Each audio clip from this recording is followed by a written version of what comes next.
Prem sir ఇంటి ముంగట 100 feet road ఉంది కదన్నా, అక్కడ నుంచి నేను వస్తుంటే నన్ను రోడ్ 100 ఫీట్ రోడ్ కదా, వాడు వెనక నుంచి ఒకటే పర్సన్ టూ వీలర్తో నా కార్ని డాష్ ఇచ్చిండు.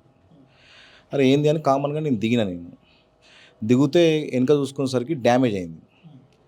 అది వెనక చూసుకునేసరికి ఆ ముంగట నుంచి వెళ్ళి దాదాపు ఒక 12-15 బండి మీద ఇద్దరు విత్ అది బేస్బాల్ బ్యాట్స్ను రాడ్లతోని వచ్చిండ్రు. వచ్చి డైరెక్ట్ వాళ్ళు ఒక 5 నా కార్ని మొత్తం ధ్వంసం చేసిండ్రు. ఒక 12-15 మంది నన్ను చుట్టుముట్టి డైరెక్ట్ నన్ను తల మీద కొట్టడానికి మొత్తం ప్రయత్నం చేస్తే నేను చేతులతో బ్లాక్ చేసుకున్నా. ఈ వ్రిస్ట్, ఈ షోల్డరు, ఈ ఎల్బోస్ కూడా మొత్తము అంటే ఫ్రాక్చర్ అయినాయి. మంచిర్యాల పట్టణంలో రాకేష్ అనేటటువంటి మా యూత్ లీడర్, టీఆర్ఎస్ పార్టీకి సంబంధించిన యూత్ లీడర్పై దుర్మార్గంగా కాంగ్రెస్ గుండాలు మంచిర్యాల ఎమ్మెల్యే ప్రేమ్ సాగర్ రావు ఇంటి ముందరిని ఆయన ఉదయం ఆయన జిమ్ నడిపిస్తాడు, జిమ్ ఓపెన్ చేసుకోవడానికని కారులో పోతే కావాలని చెప్పి మొత్తం ఆయన మీద ముందే ప్లాన్ వేసుకొని హాకీ స్టిక్స్, బేస్బాల్ స్టిక్స్, రాడ్లతో ఆయన కారును ధ్వంసం చేసి ఆయనను కొట్టి విపరీతంగా గాయపరిచినారు. ఈరోజు మంచిర్యాల మాజీ ఎమ్మెల్యే దివాకర్ రావు గారు, మాజీ మంత్రి కొప్పులీశ్వర్ అన్న గారు మేమంతా కూడా కలిసి వారిని పరామర్శించడం జరిగింది. సోదరుని చూస్తే చాలా బాధ అనిపిస్తుంది.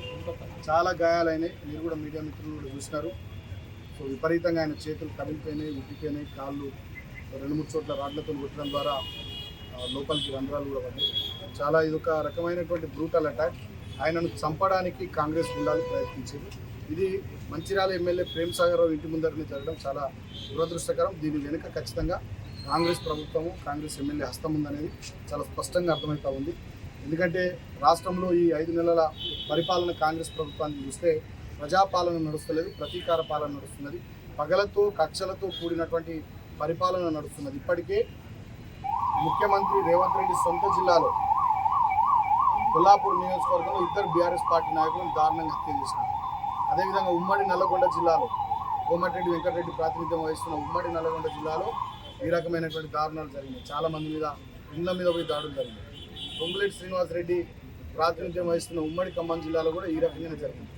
ఉమ్మడి వరంగల్ జిల్లాలో, అదేవిధంగా ఉమ్మడి నిజామాబాద్ జిల్లాలో, ఉమ్మడి మెదక్ జిల్లాలో చాలా చోట్ల, కరీంనగర్ జిల్లాలో కూడా కొన్ని చోట్ల జరిగినాయి, కొప్పులీశ్వర్ అన్న కాన్స్టిట్యూన్సీలో కూడా కొన్ని చోట్ల జరిగినాయి.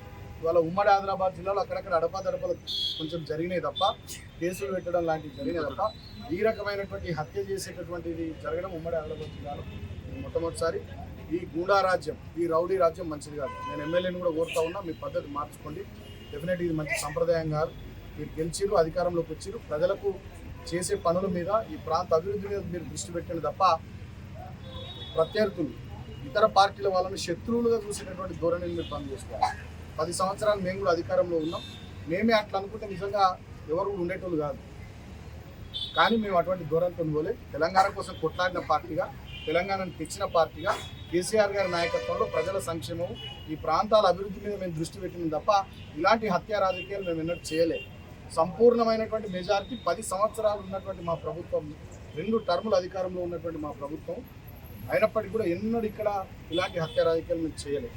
మమ్మల్ని తిట్టిన వాళ్ళు ఉన్నారు, మమ్మల్ని విమర్శించిన వాళ్ళు ఉన్నారు, మా మీద ఇష్టం వచ్చినట్టు ప్రెస్ మీట్లు పెట్టిన వాళ్ళు ఉన్నారు, మా మీద ఇష్టం వచ్చినట్టు సోషల్ మీడియాలో మాట్లాడిన వాళ్ళు ఉన్నారు, మా మీద ఇష్టం వచ్చినట్టుగా జర్నలిస్టులు వార్తలు కథనాలు ప్రసారం చేసిన వాళ్ళు ఉన్నారు, రకరకాల ఆరోపణలు చేసినటువంటి వాళ్ళు చాలామంది ఉన్నారు. అయినప్పటికీ కూడా మేము దాన్ని స్పోర్టివ్గా తీసుకున్నాం తప్ప, అక్కడే మనం మా తప్పులుంటే వాటిని సరిదిద్దుకునే ప్రయత్నం చేసినాం తప్ప, దాంట్లో ఏమైనా నిజాలు ఉంటే వాటిని స్వీకరించే ప్రయత్నం, సద్విమర్శగా చూసే ప్రయత్నం చేసినాం తప్ప ఎన్నడూ కూడా మా ప్రత్యర్థుల్ని శత్రువులుగా మేము చూడలేదు. ఈ ధోరణి ఇది మంచిది కాదు. ముఖ్యంగా ప్రశాంతంగా ఉన్న ఉమ్మడి ఆదిలాబాద్ జిల్లాలో ఇటువంటి హత్య రాజకీయాలు ఇవి మంచివి కావు. డెఫినెట్గా వీటిని మానుకోవాలని చెప్పి నేను స్థానిక ఎమ్మెల్యేని కోరుతా ఉన్నా. ఈ ప్రభుత్వాన్ని కూడా నేను హెచ్చరిస్తూ ఉన్నా, మీరు ఈ పద్ధతి మానుకోకపోయినట్టయితే డెఫినెట్గా మేము కూడా తిరగబడతాం. మా కార్యకర్తలను, మా నాయకులను కాపాడుకోవడానికి ఎంత దూరమైన పోతాం. ఇప్పటికే మేము పోలీస్ కమిషనర్ గారిని కూడా సాయంత్రం కలవాలని చెప్పి అనుకున్నాం. ఈ అంశానికి సంబంధించి ఆ దుండగులు ఎవరైతే దాడి చేసినారో కాంగ్రెస్ గుండాలు, వాళ్ళపైన హత్యాయత్నం కింద కేసులు నమోదు చేయాలి, వాళ్ళను వెంటనే జైలుకు పంపించాలి, చట్టపరమైనటువంటి చర్యలన్నీ కూడా తీసుకోవాలి. ఇంకా దీంట్లో పోలీసులు తాత్సారం చేస్తున్నట్టుగా ఇప్పుడు వాళ్ళు రాకేష్కి సంబంధించినటువంటి మిత్రులు, వాళ్ళ బంధువులు, వాళ్ళ బ్రదర్స్ వాళ్ళంతా కూడా చెప్తా ఉన్నారు. ఇప్పటికి ఎవరిని అరెస్ట్ చేసిరా చేయలేదా వాళ్ళను జైలు పంపించారా, కస్టడీకి తీసుకున్నారా లేదా అనేటటువంటి విషయాల్లో అసలు ఎవరికి స్పష్టత లేదు. చాలా దుర్మార్గంగా ఈ వ్యవహారం జరుగుతున్నటువంటి తీరు, దర్యాప్తు జరుగుతున్నటువంటి తీరు కూడా అస్సలు బాగాలేదు. మేము పోలీసులను కూడా కోరుతా ఉన్నాం, మీరు స్ట్రింజెంట్గా యాక్ట్ చేయకపోతే, సరైన పద్ధతిలో మీరు వ్యవహారం చేయకపోతే మీ మీద కూడా మేము కోర్టుకు పోతాం. పోలీసులను కూడా వదిలిపెట్టాం ఈ విషయంలో. అవసరమైతే ఇవాళ ఎలక్షన్ కోడ్ ఉంది కాబట్టి మేము కొద్దిగా శాంతియుతంగా మేము ఇవాళ మా రాకేష్ను పరామర్శించి ప్రెస్ కాన్ఫరెన్స్తో ఈ కార్యక్రమాన్ని నడవడుతున్నాం. సాయంత్రం సిపి గారిని కలుస్తున్నాం. రాబోయే 2-3 రోజుల్లో దీనికి సంబంధించి వేగవంతమైన చర్యలు ప్రభుత్వం ద్వారా, పోలీసుల ద్వారా మాకు కనబడకపోతే డెఫినెట్గా మేము క్షేత్రస్థాయిలో మేము రోడ్ల మీదకి రావాల్సిన పరిస్థితి వస్తుంది. మేము రోడ్ల మీదకి వస్తే జరగబోయే పరిణామాలకు ఈ జిల్లా కేంద్రంలో బాధ్యత మాది కాదు, స్థానిక ఎమ్మెల్యేది అవుతుంది, కాంగ్రెస్ ప్రభుత్వం ముఖ్యమంత్రి రేవంత్ రెడ్డిది అవుతుంది తప్ప మాది కాదు అనేటటువంటి విషయాన్ని కూడా నేను ఈ సందర్భంగా తెలియజేస్తా ఉన్నా. ఎందుకంటే హత్యా రాజకీయాలు మంచివి కావు. కాంగ్రెస్ పార్టీ ప్రేమ్ సాగర్ రావు ఆధ్వర్యంలో ఈ దాడి జరిగింది. దానికి కారణం వల్ల నేను చెప్పడం జరుగుతుంది. ఎన్నికల సందర్భంలో ప్రెస్ మీట్లో గడప రాకేష్ సంగతి చెప్తా అనే మాట అన్న తర్వాత నిన్న జరిగిన దాడికి ప్రేమ్ సాగర్ 100% సంబంధం ఉన్న మాట కూడా చెప్పడం జరుగుతుంది. ఆయన ఆధ్వర్యంలో ఈ కార్యక్రమం జరుగుతుంది. ఇక్కడ ఇలా మంటల పట్టణ ప్రజలందరూ తెలుసు ఇక్కడ ఎన్ని దాడులు జరిగినాయి, ఇదివరకు ఎన్ని ఇన్సిడెంట్లు అయినాయి. ఈ ఇన్సిడెంట్లు అన్నిటికీ కారణం ఒక దిక్కు ప్రేమ్ సాగర్ అనే మాట, ఇది మంటల ప్రజల ప్రతి నోట వింటున్న మాట. తన మనసుతోటి సంబంధం లేదని చెప్పుకుంటే అది సరైన పద్ధతి కాదు. ఏదో చిన్న ఇన్సిడెంట్ అంటే ఇది. ఆయన అంతమంది 15 మంది హాకీ సిస్టర్ మనతోటి నానా విధంగా కొడితే శరీరాలకు తూట్లు పడ్డాయి, కమిలిపోయాయి, చేతి అడ్డం పెడితే ఫ్రాక్చర్లు అయ్యాయి.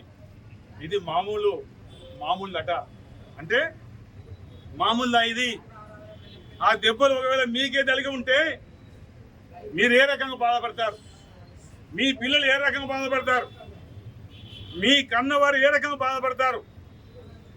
అంటే మనకు అవకాశం ఇచ్చి ఎమ్మెల్యే అయిన తర్వాత కానీ రాజకీయ నాయకులు కానీ ఈ రకంగా దాడి చేస్తే ఇది ప్రజా ఉద్యమం వస్తుంది.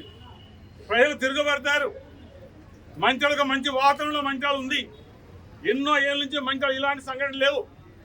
ఏనాడైతే ప్రేమ్ సాగర్ ఎమ్మెల్యే గెలిచాడో ఈ నియోజకవర్గంలో ముఖ్యంగా మంచాల పట్టణంలో ఎన్ని ఇన్సిడెంట్లు లేవా? అవన్నీ డీటెయిల్గా మేము సిపి గారు చెప్తాం, ఐజీ గారు చెప్తాం, డిఐజీ గారి దృష్టికి తీసుకెళ్తాం. ఎక్కడ ఇడిచిపెట్టాం. పోలీసు కూడా ఈ సందర్భంలో చెప్పడం జరుగుతుంది. జరిగిన సంఘటన ఏ రకంగా కేసు పెట్టాలి నిన్న స్వయంగా మీరు ఇచ్చారు, రిసీవ్డ్ కాపీ ఇచ్చారు. ఆ విధంగా కేసు ఉండాలి తప్ప ఆ రకం ఉండాలని మేము కోరుతున్నాం. ఆ రకం ఉండాలని కోరుతున్నాం. ఏదైనా మీరు అధికారులకు లొంగి, ప్రేమ్ సాగర్ మాటలకు లొంగి ఏదైనా తప్పుడు అందులో కేసులు మినహాయింపు చేస్తే మేము పోలీసుల మీద కూడా న్యాయ పోరాటం చేయడానికి మేము సిద్ధంగా ఉన్నాం. ఎప్పుడు వెనుకం చేయం. ఇలా మీరు ఇబ్బంది పడతారు. మీరు రాసిన రిసీవ్డ్ కాపీలు ఉన్నాయి. మీరు రాసిన రిసీవ్డ్ కాపీలే రేపు పట్టుకపోతాం. రేపు కోర్టును ఆశ్రయిస్తాం. మీ ఐఆర్ అధికారులకు మేము విన్నవించుకుంటాం. ఈ రకంగా పోలీసు కూడా న్యాయంగా మీరు వ్యవహరించండి. తప్పు చేసిన వాళ్ళకి శిక్ష ఉండాలి. భవిష్యత్తులో చేయకుండా ఉండాలంటే ఈ మంచి వాతావరణం కాపాడాలంటే ఒక దిక్కు దుండగులు చేసిన ఆ దాడిని మీరు న్యాయపరంగా ఏ పద్ధతిలో కేసు పెట్టాలి, ఆ రకం కేసులు పెట్టి వాళ్లకు బెయిల్ రాకుండా చేసినప్పుడే ఇక్కడ పోలీసు వ్యవస్థ న్యాయంగా పనిచేస్తుంది అనేది ఒక ప్రజలకు విశ్వాసం కలుగుతుంది. ఆ రకంగా ఉండడానికి మీరు ధైర్యంగా ముందు వండి ప్రజల మద్దతు మీకు ఉంటుంది. ఈ రోజు ప్రభుత్వాలు కూడా ఎన్నో సందర్భాల్లో తప్పులు చేస్తే ఏ ప్రభుత్వం కాపాడదు, ఏ నాయకుడు కాపాడదు. అది పోలీసు వ్యవస్థ కూడా దృష్టిలో పెట్టుకోవాలి. ఇంత పెద్ద సంఘటన, కారు పూర్తిగా డ్యామేజ్, ఒక 60-70 దెబ్బలు, శరీరం అంతా కమిలిపోయింది, కాళ్ళకు రంధ్రాలు పడ్డాయి. అతనే తట్టుకోగలిగాడు. అది ఎక్సర్సైజ్ బాడీ కాబట్టి. మరొకడైతే చనిపోయేవాడు.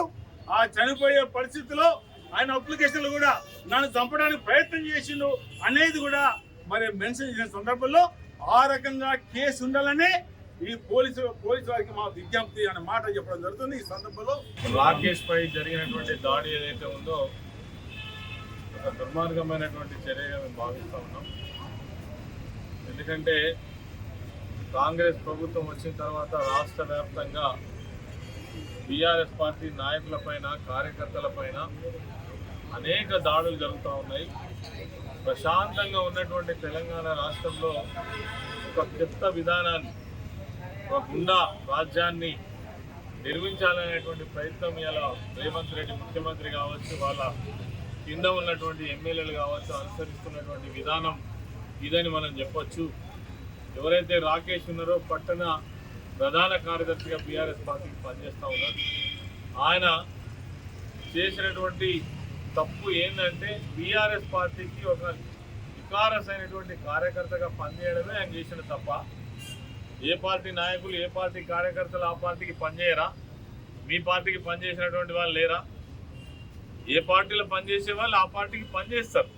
అయినంత మాత్రాన వాళ్ళ మీద శత్రుపూరితమైనటువంటి వైఖరి పెట్టుకొని మీరు స్వయంగా ప్రెస్ మీట్లోనే పేర్లు చెప్పి వీళ్ళ అంతు చూస్తామని మాట్లాడడం ఎమ్మెల్యే ఎంతవరకు కరెక్ట్?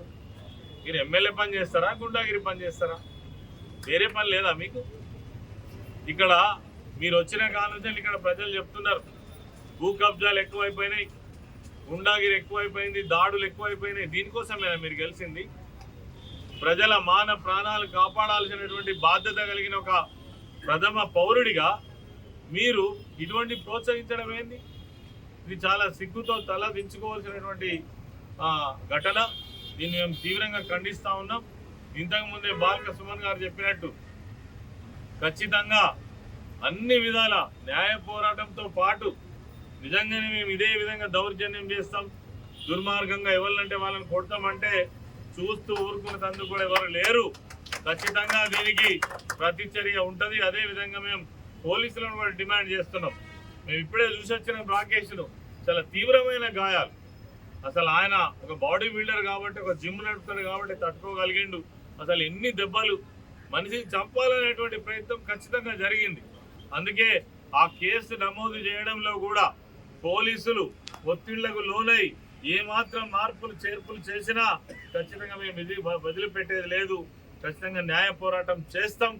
ఆ రాకేష్కు న్యాయం జరిగే విధంగా మరి బీఆర్ఎస్ పార్టీ ఆయనకు ప్రతి కార్యకర్త కూడా అండదండగా ఉంటుంది.